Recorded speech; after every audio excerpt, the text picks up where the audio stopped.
ആറന്മുളയിലെ വിവാദ പദ്ധതി ഉപേക്ഷിക്കാനുള്ള നീക്കത്തിനെതിരെ കുറിപ്പെഴുതിയത് IT special secretary. Chief secretary തല യോഗ തീരുമാനത്തിനെതിരെ എഴുതിയ കുറിപ്പ് പുറത്ത്.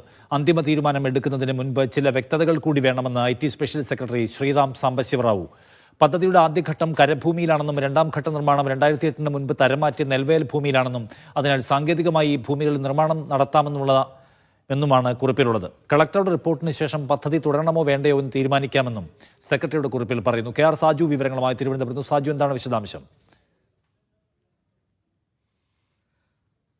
നിഷാദ്, ഇന്നലെ നമ്മൾ ചില രേഖകൾ പുറത്തുവിട്ടിരുന്നു. അത് പ്രകാരം ആറന്മുളയിലെ വിമാനത്താവള പദ്ധതിയുടെ വിവാദ ഭൂമിയിൽ ടോഫൽ ഗ്രൂപ്പ് പുതുതായി നിർമ്മിക്കാൻ ഉദ്ദേശിക്കുന്ന ഇലക്ട്രോണിക് സിറ്റി പദ്ധതിക്ക് നിന്നും പിന്മാറാൻ ചീഫ് സെക്രട്ടറി തല യോഗത്തിൽ തീരുമാനിച്ചുവെന്നും എന്നാൽ അതിനുശേഷം പിന്നീടും പദ്ധതിയുമായി മുന്നോട്ടു പോകാൻ IT വകുപ്പ് തീരുമാനമെടുത്തു എന്നുകൂടി വിശദമാക്കുന്ന രേഖയായിരുന്നു നമ്മൾ പുറത്തുവിട്ടത്. പത്തനംതിട്ട ജില്ലാ കളക്ടറോട് IT വകുപ്പിന്റെ സ്പെഷ്യൽ സെക്രട്ടറി ഇക്കാര്യങ്ങൾ പരിശോധിക്കാൻ ആവശ്യപ്പെട്ട് നൽകിയ കത്തായിരുന്നു. ഈ കത്തിലേക്ക് നയിച്ചത്, ഇടപെടൽ നടത്തിയത് IT special secretary Sriram Sambasivarao ആണ് എന്ന് വ്യക്തമാക്കുന്ന മിനിറ്റ്സിന്റെ പകർപ്പാണ് ഇപ്പോൾ നമ്മുടെ സ്ക്രീനിൽ കാണുന്നത്. അതായത് കഴിഞ്ഞ മാസം 16-ാം തീയതിയായിരുന്നു ചീഫ് സെക്രട്ടറി തല യോഗത്തിൽ ഈ പദ്ധതി ഉപേക്ഷിക്കാൻ, ഈ പദ്ധതി നിർദ്ദേശം നിരാകരിക്കാനുള്ള തീരുമാനം എടുത്തത്. അതിനുശേഷം ഈ മാസം 2-ാം തീയതിയായിരുന്നു കളക്ടറോട് വീണ്ടും IT സ്പെഷ്യൽ സെക്രട്ടറി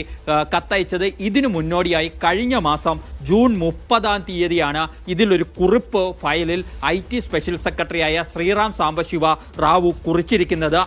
അതിൽ പറയുന്നത് ഈ പദ്ധതിക്ക് ആദ്യഘട്ടം തുടങ്ങുന്നത് കരഭൂമിയിലാണ്. പദ്ധതി നിർദ്ദേശപ്രകാരം രണ്ടാം ഘട്ട നിർമ്മാണം 2008 മുമ്പ് തരം മാറ്റിയ നെൽവയൽ ഭൂമിയിലുമാണ്. അതിനാൽ സാങ്കേതികമായി ഈ ഭൂമികളിൽ നിർമ്മാണം നടത്താം എന്ന കാര്യം ചൂണ്ടിക്കാണിച്ചുകൊണ്ട് കളക്ടറുടെ റിപ്പോർട്ടിന് ശേഷം പദ്ധതി തുടരണോ വേണ്ടയോ എന്ന് തീരുമാനിക്കാമെന്ന കുറിപ്പാണ് എഴുതിയത്. ഈ കുറിപ്പ് എഴുതിയത് ജൂൺ 30-നാണ്.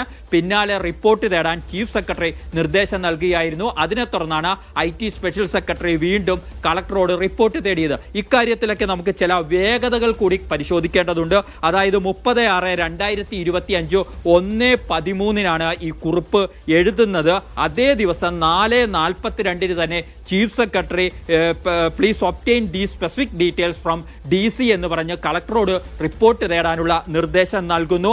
5:29 ആകുമ്പോഴേക്കും തന്നെ ഇതിനകത്ത് നിർദ്ദേശം കളക്ടർക്ക് കൊടുക്കാനുള്ള തീരുമാനം IT സ്പെഷ്യൽ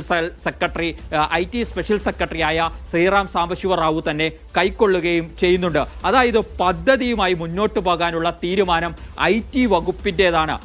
ചീഫ് സെക്രട്ടറി തല യോഗത്തിൽ കൃഷി, റവന്യൂ, പരിസ്ഥിതി, നിയമ വകുപ്പ് സെക്രട്ടറിമാർക്കൊപ്പം IT സെക്രട്ടറി കൂടി ഇരുന്നു കൊണ്ടെടുത്ത തീരുമാനമായിരുന്നു ഈ പദ്ധതി നിർദ്ദേശം നിരാകരിക്കാം എന്നുള്ളത്. എന്നാൽ പിന്നീടും പദ്ധതിക്ക് ജീവൻ വെച്ചത് IT സ്പെഷ്യൽ സെക്രട്ടറിയുടെ തന്നെ ഇടപെടലിനെ തുടർന്നാണ് എന്ന് വ്യക്തമാക്കുന്ന അദ്ദേഹം എഴുതിയ കുറിപ്പാണ് ഈ ഘട്ടത്തിൽ പുറത്തു വരുന്നത്. അതായത് ആദ്യം തൊട്ടേ പദ്ധതിക്കായി ഈ നിലകൊള്ളുന്നത്, അതായത് ആറന്മുള വിമാനത്താവളത്തിന്റെ ഭൂമിയാണത്, നിർദ്ദിഷ്ട ഭൂമിയാണ്. അതിനായി വാങ്ങിക്കൂട്ടിയ ഭൂമിയാണ്.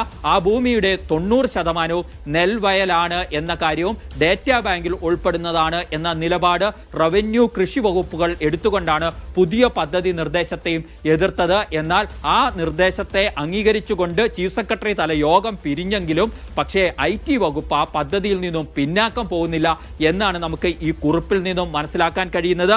അതിൽ യഥാർത്ഥത്തിൽ കൃഷി വകുപ്പ് നേരത്തെ എടുത്ത നിലപാടിനെ കൂടി നിരാകരിക്കുന്നതാണ് IT സ്പെഷ്യൽ സെക്രട്ടറിയുടെ കുറിപ്പ് എന്ന് നമ്മൾ മനസ്സിലാക്കേണ്ടതുണ്ട്. കാരണം അതിനകത്ത് പദ്ധതിയുടെ ആദ്യ ഭാഗം തുടങ്ങാൻ പോകുന്ന ട്രയൽ ലാൻഡിലാണ്.